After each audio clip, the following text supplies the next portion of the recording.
ইরানের পারমাণবিক প্রযুক্তিগত সক্ষমতা নিয়ে নতুন ধরনের একটি প্রতিবেদন প্রকাশ করেছে জাতিসংঘ। বন্ধুরা, তাদের তরফ থেকে বলা হয়েছে যে ইরান পূর্বের তুলনায় অর্থাৎ ফেব্রুয়ারিতে তাদের যে পরিমাণ সমৃদ্ধ 60% উপরে ইউরেনিয়াম ছিল, বর্তমান তার চেয়েও তারা 20 কেজি বেশি সমৃদ্ধ ইউরেনিয়াম হোল্ড করছে। আর এই খবর শোনার পর আমেরিকা এবং তার বন্ধুদের মাথায় বজ্রপাত হয়ে এসেছে। ইউরোপের তরফ থেকে বলা হচ্ছে আমেরিকাকে এর বিরুদ্ধে কঠোর ব্যবস্থা গ্রহণ করতে, কিন্তু আমেরিকার প্রেসিডেন্ট জো বাইডেনের গালে আলাচাল। কারণ এই মুহূর্তে এমন কোনো পদক্ষেপ তারা গ্রহণ করতে চাচ্ছে না যার মাধ্যমে ইরান আরও আগ্রাসী হয়ে দ্রুততম সময়ের মধ্যে তাদের পারমাণবিক অস্ত্রটি বানিয়ে ফেলুক। বন্ধুরা, আমেরিকার প্রেসিডেন্ট জো বাইডেন এখন না পারছে ইরানের বিরুদ্ধে শক্ত কোনো ব্যবস্থা গ্রহণ করতে, আবার না পারছে মিত্র বা পশ্চিমাদের অনুরোধকে ফেলতে। তিনি এখন ফাটাবাসের মধ্যে পড়েছেন। এখন দেখার বিষয় হলো আমেরিকা এবং ইসরায়েল কতদূর পর্যন্ত টলারেট করে। তারা কি স্মুথলি আমেরিকা এবং ইসরায়েল ইরানকে পারমাণবিক অস্ত্রের অধিকারী হতে দিবে, না এ ব্যাপারে তারা সরাসরি হস্তক্ষেপ করবে? মূলত পারমাণবিক ব্যাপারটি কমানোর জন্য বা ইরানের পারমাণবিক বোমা বানানোর ব্যাপারটি স্তব্ধ করে দেওয়ার জন্য সামরিক হামলার কোনো বিকল্প নেই। অন্য কোনো পন্থায় আমেরিকা এবং ইসরায়েল কোনোভাবেই ইরানের পারমাণবিক এই অবস্থাকে দমাতে পারবে না, কারণ পূর্বে হাজার হাজার নিষেধাজ্ঞা দেওয়ার পরও তাদের এই পারমাণবিক অস্ত্র অর্জনের যে আকাঙ্ক্ষা সেটিকে তারা দাবিয়ে রাখতে পারেনি। সর্বশেষ এই পর্যায়ে এসে তারা যে পর্যায়ে পৌঁছে গেছে, এখন আর ইরানের পেছন ফিরে তাকানোর কোনো ওয়ে নাই। ইরান এখন শুধু সামনের দিকে তাকাবে এবং সামনে যে আসবে তাকেই জায়গা মতো অবস্থায় 300 ক্ষেপণাস্ত্র দিয়ে ভরে দেবে। সুতরাং সামগ্রিক বাস্তবতার ভিত্তিতে ইসরায়েলের এখন মনের ভুলেও ইরানের সামরিক পারমাণবিক অবস্থানগুলোতে হামলা চালাবে না এবং আমেরিকার অনুমতি ব্যতীত তারা এই কাজটি করার কোনো সাহসই পাবে না।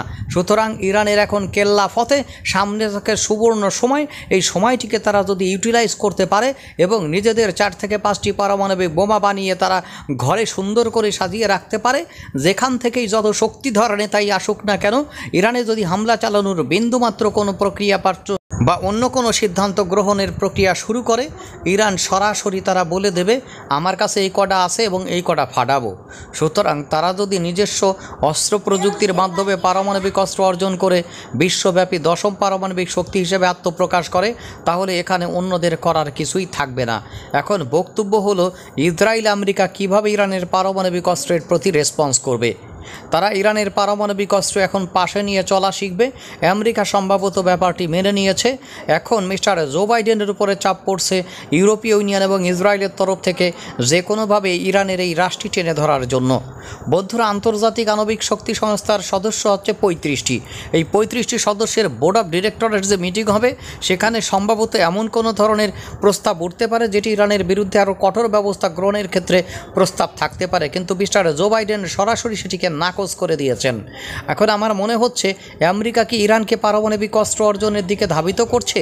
বন্ধুরা, তারা কি এখন মেনে নিয়েছে যে কোনোভাবেই ইরানের পারমাণবিক অস্ত্রের বিষয়টি তারা এখন আটকাতে পারছে না?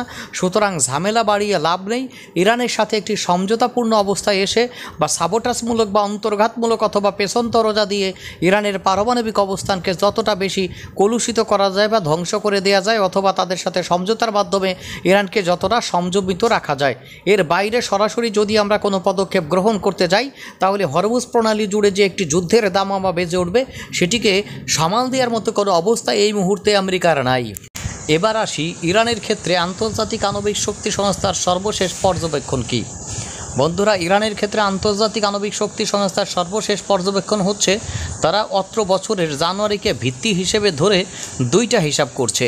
একটা হচ্ছে 60%-এর অধিক সমৃদ্ধ ইউরেনিয়ামের পরিমাণ এবং এটি দিয়ে তারা অতি সম্প্রতি বা যে কোনো সময় কয়টি বোমা তৈরি করতে পারে। আরেকটি হচ্ছে তাদের নিম্ন সমৃদ্ধ অর্থাৎ 3 থেকে 4% সমৃদ্ধ ইউরেনিয়ামের পরিমাণ এবং ফেব্রুয়ারিতে কত ছিল এখন কত হয়েছে। এই দুইটাকে যদি কম্পেয়ার করা হয়, তাহলে পুরোপুরি চড়ক গাছে উঠে যাওয়ার মতো একটা অবস্থা। বন্ধুরা, সেই ব্যাপারটি কি পেয়েছে আন্তর্জাতিক আণবিক শক্তি সংস্থা ফেব্রুয়ারির সাথে তুলনা করে, অর্থাৎ তখন কত ছিল এখন কত আছে, কয়টি বোমা তারা নির্মাণ করতে পারে এবং সর্বমোট কয়টি বোমা নির্মাণের মাল মশলা তাদের হাতে রয়েছে, বিষয়টি আমি আপনাদের সাথে শেয়ার করব। আমাদের সাথে থাকতে হবে। আর এই বিষয়গুলো জানতে চাইলে নিয়মিতভাবে অবশ্যই আপনারা আমাদের ভিডিওগুলো দেখবেন। পৃথিবীর যেখান থেকে এই মুহূর্তে আমাদেরকে দেখছেন, আপনাদের কাছে অনুরোধ, আপনারা যদি রিসার্চমূলক এবং অত্যন্ত দুর্দান্ত এই ভিডিওগুলো পেতে চান নিয়মিতভাবে, অবশ্যই আপনারা আমাদের চ্যানেলটি সাবস্ক্রাইব করে পাশে থাকা বেল আইকনটি চেপে দেবেন। তাহলে যখনই আমরা নতুন কোনো ভিডিও আপনাদের উদ্দেশ্যে আপলোড করব, আপনারা রিমাইন্ডার পেয়ে যাবেন। বন্ধুরা, তাহলে চলুন কথা না বাড়িয়ে মূল ভিডিওটি শুরু করা যাক। আইএর তরফ থেকে জানানো হয়েছে যে ফেব্রুয়ারিতে ইরানের কাছে যে পরিমাণ ইউরেনিয়াম ছিল 60%-এর অধিক সমৃদ্ধ, বর্তমানে তার চেয়ে আরও 20 থেকে 22 কেজি বেশি রয়েছে। অর্থাৎ ফেব্রুয়ারিতে এই পরিমাণ ছিল 120 কেজির মতো, বর্তমানে তাদের কাছে রয়েছে 143 কেজির মতো। এটি 63%-এর ঊর্ধ্বে সমৃদ্ধ ইউরেনিয়াম। এটিকে 90%-এ সমৃদ্ধ করলে পারমাণবিক বোমার গ্রেডের ইউরেনিয়াম উৎপাদন করা সম্ভব, আর এটি ইরান খুব ভালোভাবে করতে পারে, এ বিষয়ে কোনো সন্দেহ নেই। আরেকটি মজাদার সংবাদ আপনাদের জন্য দুর্দান্ত সংবাদ হিসেবে হাজির হবে বলে আমি মনে করি, আর সেটি হচ্ছে ফেব্রুয়ারিতে ইরানের কাছে কম সমৃদ্ধ ইউরেনিয়ামের পরিমাণ ছিল মাত্র 671 কেজি, আর বর্তমানে তাদের কাছে কম সমৃদ্ধ ইউরেনিয়াম কত কেজি আছে জানেন? 6000 কেজি। অর্থাৎ কোথায় 671 কেজি? বন্ধুরা, ফেব্রুয়ারির পরে আপনারা হিসাব করেন, মার্চ, এপ্রিল, মে, জুন, অর্থাৎ 3 থেকে 4 মাসের মধ্যে তারা এই উৎপাদন বাড়িয়েছে প্রায় 5500 কেজি। অর্থাৎ 3 মাসের মধ্যে তারা কম সমৃদ্ধ ইউরেনিয়াম 5500 কেজি বেশি মজুত করেছে। অর্থাৎ বর্তমানে সর্বসাফল্যে তাদের এই কম সমৃদ্ধ ইউরেনিয়ামের মজুদের পরিমাণ হচ্ছে 6000 কেজি।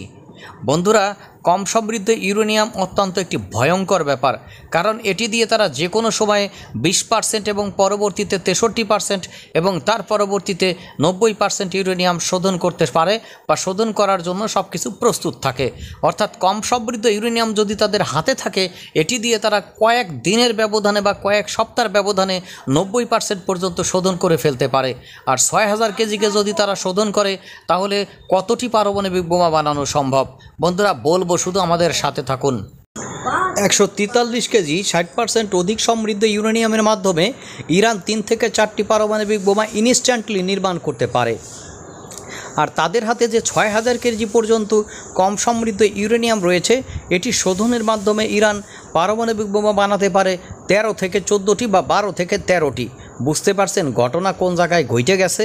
সুতরাং এই ঘটনা যদি সামনের দিকে আরও ঘটনা বহুলভাবে অব্যাহত থাকে, তাহলে চরম ধরনের এক ড্রামা জমতে চলছে। আর এই ড্রামার নতুন নতুন সংবাদ এবং আপডেট তথ্যগুলো যদি আপনারা পেতে চান, শুধুমাত্র আমাদের সাথে থাকতে হবে, আর কোনো বিষয় নয়। বন্ধুরা, এই মুহূর্তে ইরানের এই ড্রামা সম্ভবত সামনে 5-6 মাস চলবে। আর যেহেতু আমেরিকার প্রেসিডেন্ট নির্বাচন সামনে কয়েক মাসের মধ্যে, সুতরাং এর মাধ্যমে বা এর মধ্যে ইরানের উপর অন্য কোনো নিষেধাজ্ঞা বা হামলার চিন্তাও করবে না আমেরিকা।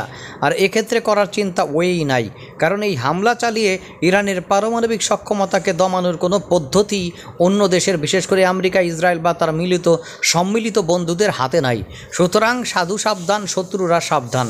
ইরানের হাতে পারমাণবিক অস্ত্র আসছে, মুসলিম দ্বিতীয় দেশ হিসেবে ইরান সম্ভবত এই এলিট ক্লাবে যোগ দিচ্ছে। আর এখান থেকে হয়তো অন্যান্য মুসলিম দেশগুলো উপকৃত হতে পারে যদি তারা পারমাণবিক অস্ত্র নির্মাণের চিন্তা ভাবনা করে। ইতিমধ্যে ইরান ঘোষণা দিয়েছে, যদি সৌদি আরব তাদের সাথে সহযোগিতা করে, সৌদি আরবও তারা পারমাণবিক যে প্রযুক্তি সেটি হস্তান্তর করতে প্রস্তুত রয়েছে। এখন শুধু সৌদি আরবের মর্জি। আপনাদের কি মনে হয়? ব্যাপারটি ইমেজিন, দুর্দান্ত, তাই না? ভালো থাকবেন, সুস্থ থাকবেন। আল্লাহ হাফেজ।